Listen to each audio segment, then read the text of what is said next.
एबे चाकरी छाड़िले केते ग्राच्युटी पाइबे दरमा अनुसार जानतु चाकरी छाड़िबा को योजना करूछंती कि जानतु किपरि ग्राच्युटी गणना करा जाए 6 मासर नियम कोन ओ आपनक दरमा आधार आपण केते टंका पाई परिबे आसंतु जानिबा आज आमे एई वीडियो माध्यम रे तेनु वीडियो को आरंभ करिबा पूर्वरु आपण समस्त को अनुरोध जेउ माने ए पर्यंत हम चैनल को सब्सक्राइब करनांती आपण माने एबे ही हम चैनल को सब्सक्राइब करदंतु आ एई वीडियो को बहुत मात्रा लाइक शेयर और कमेंट करदंतु एबे चलंतु देरी न करी कि आजिर वीडियो को आरंभ करिबा दरमा स्लिप रे पीएफ देखा जाए बोनस मध्य जना पड़े किंतु किछि टंका अच्छी जहा नीरवरे जमा हुए और शेष रे बड़ आकार मिली थाए जहा को ग्राच्युटी कहा जाए। अधिकांश लोक केवल जानती जे वर्तमान ग्राच्युटी चाकरी वर्षे पर मिले किंतु प्रकृत प्रश्न हेउची एहा किपरि गणना करा जाए केते टंका मिलिबो और केउ क्षेत्र रे एहार नियम परिवर्तन हुए तेणु जदि आपण एही विषय को भलो भाबरे बुझिबे तेबे आपण आपनक चाकरी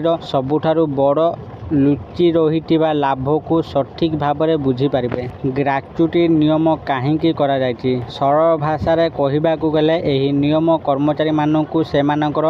दीर्घ दिनर सेवा पाई पुरस्कृत करबा पाई सृष्टि करा जायछि। कंपनी एही टंका दिए कारण आपण सेमानक सहित बहु वर्ष धरी काम करिसंती यह एक बाध्यतामूलक संचय नुहे। ग्राच्युटी किपरि गणना करा जाए यह सबुठारु गुरुत्वपूर्ण अंश शेष टंका इंटू 15 इंटू चाकरी वर्ष हरण 26 शेष दरमा इक्वाल मौलिक प्लस डीए 15 इक्वाल 15 दिन दरमा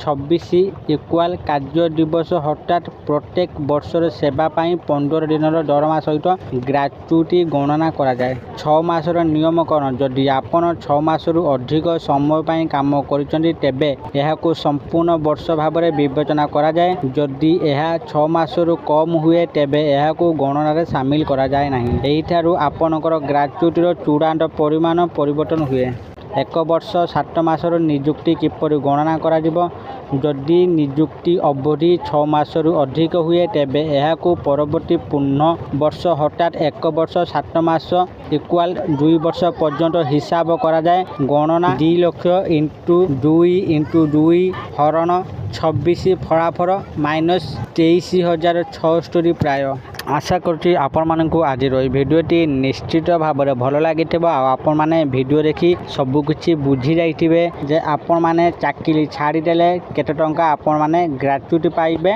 आपण मैंने ये भिडियो माध्यम बुझी जाइथिबे। आपण मानक ये भिडियोटी भल लगी थाए दयाकोरी ये भिडियो को बहुत मात्रा लाइक शेयर और कमेंट करदंतु आ जो मैंने एपर्यंत आम चैनल को सब्सक्राइब करनांती आपण मानक अनुरोध आपण माने एबे ही आम चैनल को सब्सक्राइब करदंतु। आज पई एतिकी फोन देखाबो आ एक नुआ भिडियो रे सेते पर्यंत मु दीपू आपण मानक विदाय होउची रहुची। धन्यवाद।